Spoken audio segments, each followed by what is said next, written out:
This is Gippsland FM, your community station, where we talk about the community, share things that we've got, and share our love for the region. And the weather, it is absolutely amazing. Just go out there, there's beautiful sunshine. Make sure you got that sunscreen on though, because you could get a bit of a tan. You don't want those kind of red tans because they're not great. And tomorrow, it's going to be even better. Unfortunately, some of us got to go back to work, but if you don't have to, you'll be able to enjoy some beautiful sun and temperatures over 30. So enjoy that. This is Business Wealth and Mental Health, a show that explores how wise financial management, thriving businesses, and peaceful relationships are good for your mental health. And in the studio today, joining me, I've got Selena and I've got Chris, and they're from Gipsability. They've got a very, very fascinating story that I'm really excited to share about you. They've gone on quite a journey. Now, we had a discussion before the show started about the Wayback Machine, being that silver DeLorean where you can hit 88 miles an hour and travel through time. Do you want to take us back in time and tell us some of your journey? Because you've had a bit of a rough ride and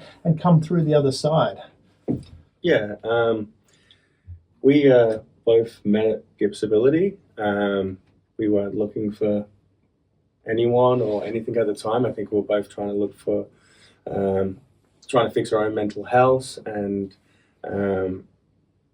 be the best we could be. And naturally, we were drawn to each other. But within the past year and a half, we've managed to, go to the gym 5 days a week, support each other.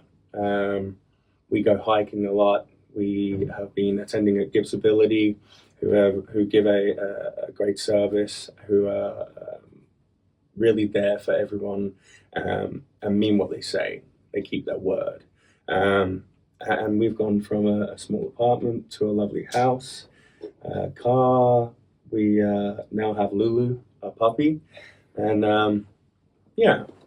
So what was that like? I mean, because this sounds like a nice little fairy tale, and it is a wonderful fairy tale that you guys have got. You've met each other, you moved from apartment to house, you've got a little puppy, you have a lovely relationship from what I can tell, but things weren't always like that. Do you want to share a little bit about some of the struggles that you had to overcome? Do you want to go? You can go first. Well, coming from my background, I struggled from a very young age with some forms of mental health, diagnosed with bipolar or BPD, border personality disorder. I could never get it under control. I was constantly up and down. I spent a lot of time in and out of facilities, trying to get better, and I just never found the right mixture of things. And then, family distance. So when you say family distance, is it family distance themselves from you, or is that?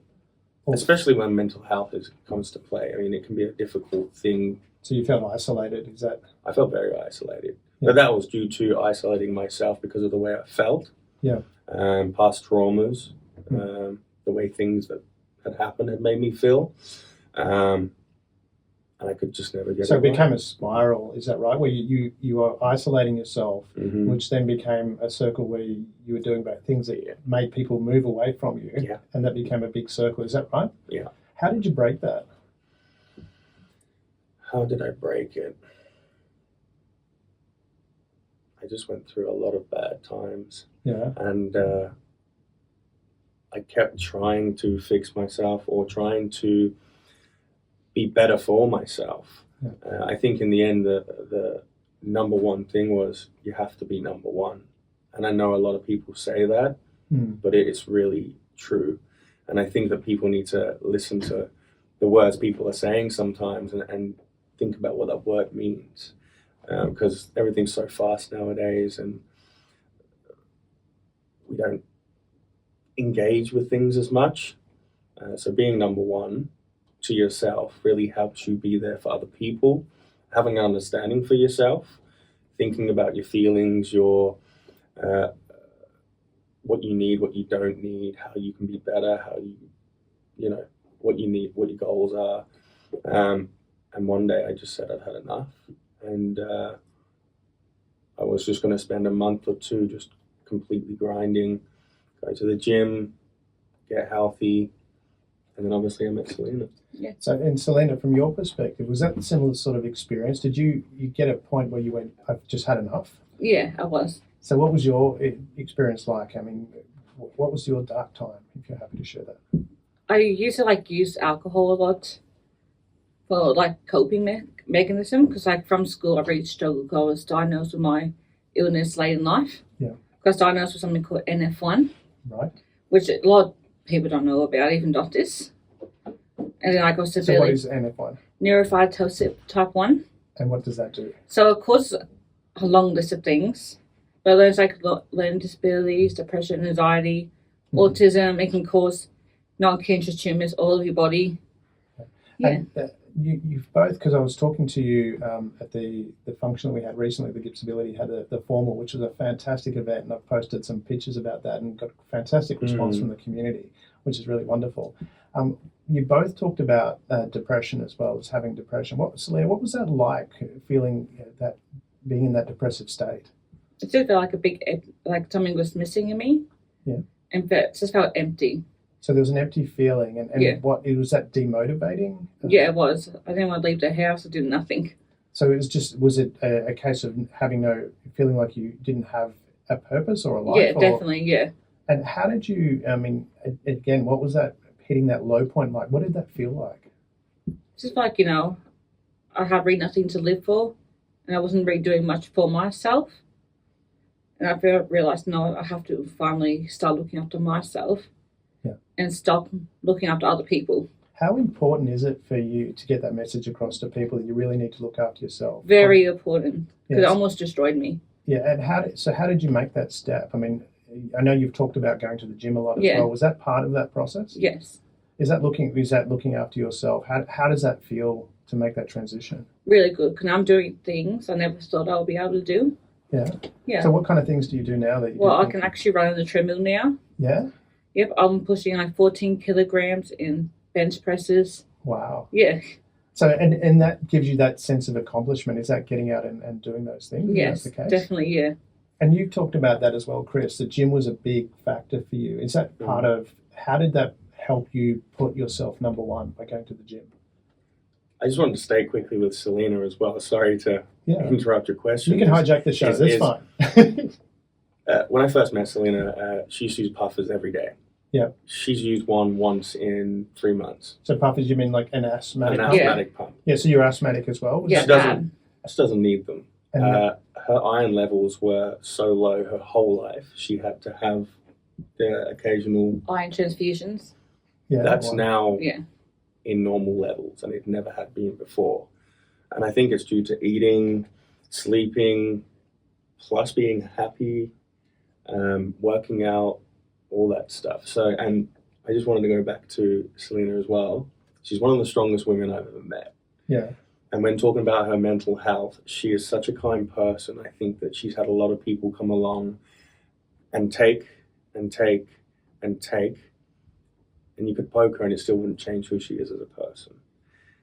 So I just wanted to say that because she really is. I love that when you're talking, and I mean, you can't see it, and people can't see it, but my eyes are actually watering because I can hear the genuineness in that. You guys are just quite amazing, that couple. As a couple, the way you care about each other and support each other, especially given what you've been through. Yeah. And that dark place, how, when you're talking about what you went through, and you've shared a bit about that, and getting the gym was there and putting yourself first. Some people, I mean, don't realize how important that is. How did you really embrace, liking yourself? That's only happened recently. Because I think the world can change the way you feel about yourself and what things. And that could be a singular person, that could be a group of people, that could be things like that. How did I begin to like myself? I got a little angry inside one day and said, I'm not going to allow this to happen. There was an anger, like a... Yeah, no, you can't say expletives on the radio. But. And you need to have that a little bit. I go into the gym and I do things that I just couldn't imagine doing. Yeah. So there's a And it fire shows in me your belly. every day how physically strong, how mentally strong I am. And Yeah. it brings out who I am as a person, who is that loving, caring, emotional, but really passionate about things. And I remember being a kid, and it's a specific memory of just being passionate about the day, the sun, the colors, and all that kind of thing. And I'd lost it over the years. I never thought that I was ever going to get any of it back. I always knew who I was, but I didn't think I'd get it back, and I have. Was that the same for you, Selena? That you had, you're talking about having depression and things like that, but there's this kind person inside that you felt wasn't getting out. Is that the experience that you had? What was that like? I was living with some people where I wasn't like getting treated very nicely. And then one day I was like, you know what? I can't do this anymore. I need to look after myself. So I ended up moving out, living in a motel for almost a month. Yeah. Then living in a little unit. So you were living with people that weren't treating you very Yeah. nicely, but you had been accepting that, and that had been shaping your identity. But then you said, "That's not right for me anymore." Am I understanding that Yes, that's correctly? right. Yeah. But how was it to make that step? I mean, it must have been really, really challenging to It say, was. "I've had enough and I've got to step out." Describe what that was like. What drove you to make that step? I was actually hurt by a guy. Yeah. And so I was like, you know what? I can't keep letting myself get there with people and then getting torn down by them. So I thought, you know what? I'm going to finally look after myself, do something for myself for once. And I just left that house and then never looked back. So you just got up and walked out? Yeah. Wow, that's very brave. Yeah, my support worker helped me Yeah. move places, but yeah. How important is that from your experience as well, having people supportive, because you said a support worker, but you've also got other people around you that are supportive now as well. Yeah. How important do you think it is for people in that situation to actually reach out to people who are supportive and turn away the people that aren't? Very important, because if it wasn't for the people supporting me, I don't think I would have left there. And I probably would still be there today, miserable. Yeah, because Yeah. I mean, in the world there are, I mean, no matter what you're doing, you're going to get some people that are critical. How did you actually make that step to say, look, this is not, your opinion is not what I want for myself? It's hard, but I just had to do it, Yeah. I was like, you know what? I can't let them keep making me feel like I'm worthless. Yeah. So I was like, you know what? Nope. I don't care about your opinion anymore. So, I'm going to focus on myself. So you're going to, yeah, and so this is really, I want to get to that, and that's why I'm asking that question a lot, because it seems to me both of you had that point where you said, I need to look after myself. Am I understanding that correctly? Yeah. Yeah. Yeah. And because this is what and especially for the people listening that might be in that dark place, and we've talked about depression as well, and for those of you who might be feeling that, definitely reach out to someone. When you've reached out to people, this is the other thing I want to touch on. How many people, when you said, look, I need help, how many people were there to help you that actually came and helped? Because it sounds like, you've got Gipsability, you've had support workers, there's other people that when you actually say, hey, look, I want some help, people actually do come and help. Gipsability was, what's the word? To me, it's a lifesaver. Yeah, is a lifesaver. I mean, to find a place, the way that they are running, and the things that they're doing was, I got sent, literally.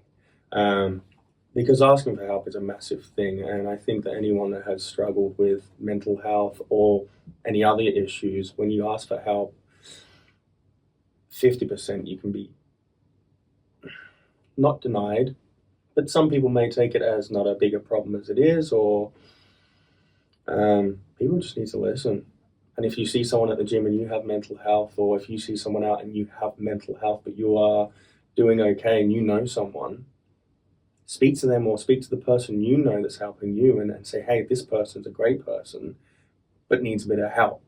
And I think maybe it's not just about those who help people with mental health, but those with mental health actually getting other people with mental health help, because then it comes from in and it will spread. But it's really about people keeping the word and being there, because it can be a pain, because mental health breaks you down, but then when you see these people that aren't specifically there, or they tell you things like they're going to support you, and then you get let down. And then you do it again, you get let down. That in itself can mess with your mental health as well. So I think that,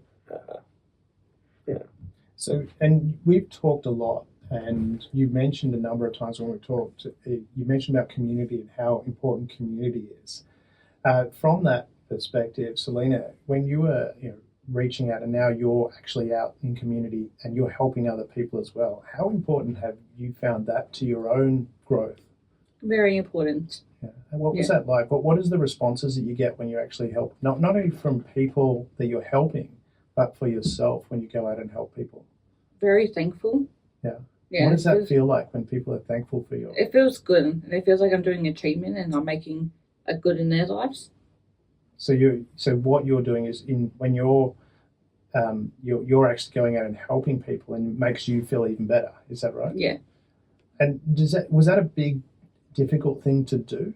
Yeah, definitely. Yeah. It's very difficult putting yourself out there to help people, because you never know how they're going to respond to your help.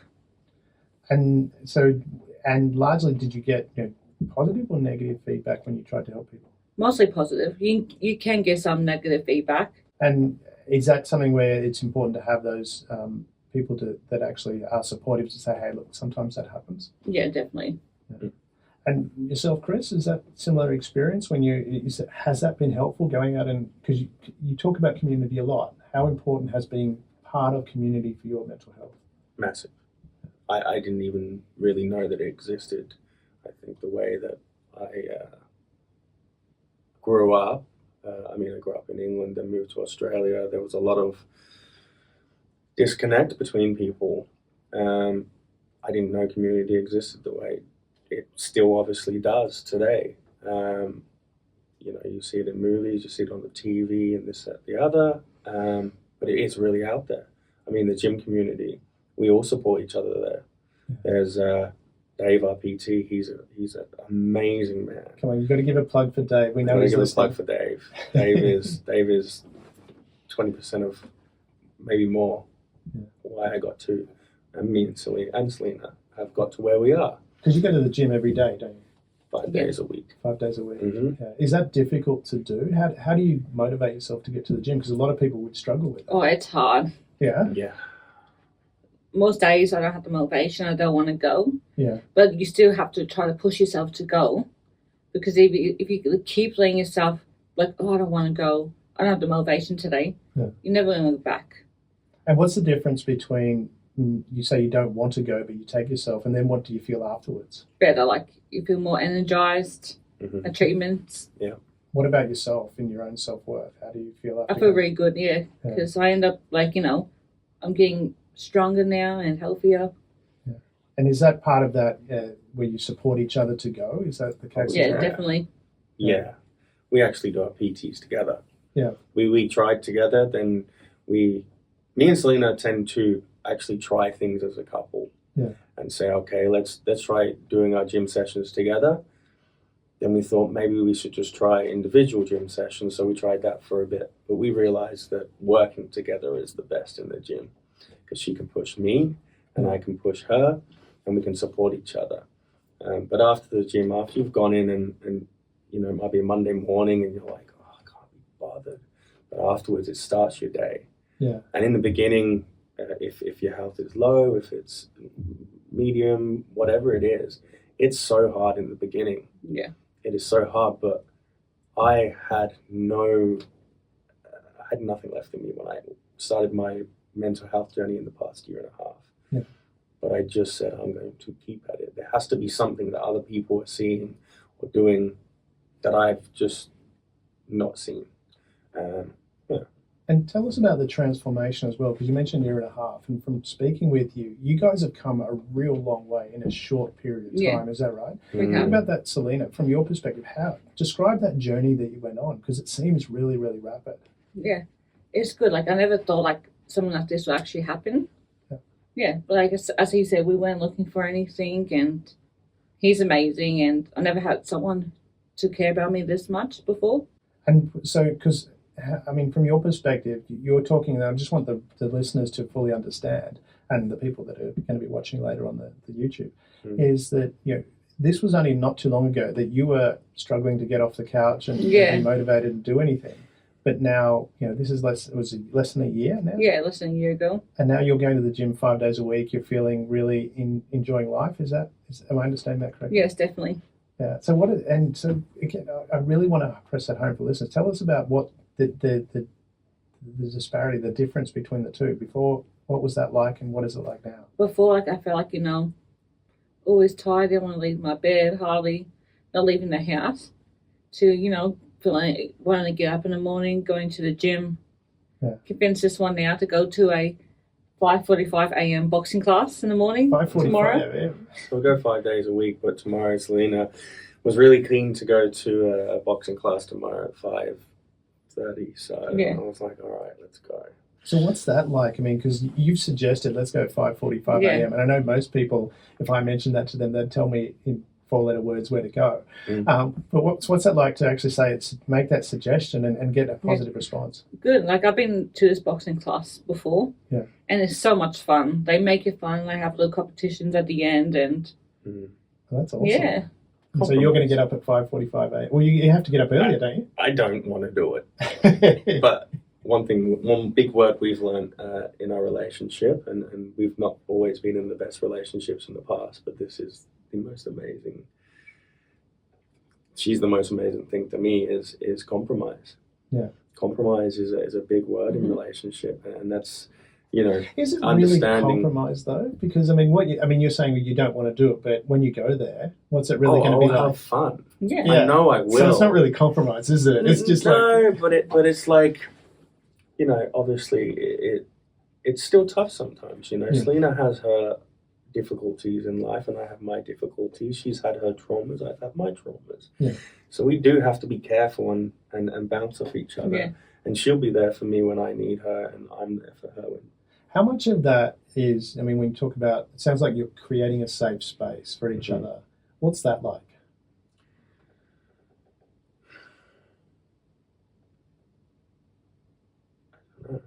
What do you mean? What's it like? How do you create that safe space? Because it sounds like, I mean, lot Selena's of mentioned work. let's go to the gym at 5:40. Mm. You don't want to do it, but you're going, yeah, I'm going to go. Mhm. But it sounds like she feels safe enough to ask you if Mm. you want to come to the gym. How did you get to that space? I had to look at myself a lot. Yeah. I don't know. We just have lots of conversations. Yeah. I mean, Yeah. Selena made up a word, so then if it gets to a point where we need to have a real conversation, she says that word, Yeah. Yeah. Panda. panda, That's- which is really weird. Yeah. But if it gets to the point, because in a relationship, sometimes day to day, it's a circle. Yeah. You love each other, but it's that circle. And sometimes there's some things that need spoken about, and Is it taking that, because when you say you've got that word, the panda word, is it a case of then listening? Is it listening going, okay, that's what prepares that you. means? Sorry? it prepares you to go, okay, this is where we're at. It's not a problem. This is a good thing. Yeah. And we're both open to have a serious conversation. Right. So we're getting to the end of the show. We've only got about a minute to go. Yep. Yeah. If for people listening that are in that dark space, because you guys have been in some pretty dark places, Mm-hmm. and you've come out and flourishing, what advice would you give people that are in there to help move forward? Definitely reach out Yeah. to loved ones, anybody. Yeah. Because they will listen and they will be there. So It's reach just- out to people. Yeah, it's still best. Do what you want to do. Yeah. Chris, what's your... If I can do it, you can do it. It's pretty cheesy, but just believe in yourself. Just know that every single person has a worth, and if you fight hard enough, I promise you'll be happy. And I haven't been happy for 15 years, maybe longer, and I've been through a lot of stuff. But there's people out there who've been through worse. But I'm telling you, if you just put yourself first and strive, you'll get there, I promise. Fantastic. Chris and Selena, thank you very much for taking time to come on the show. It's been an absolute pleasure.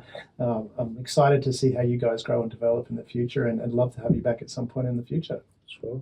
Thank you very much. Thank you for having us.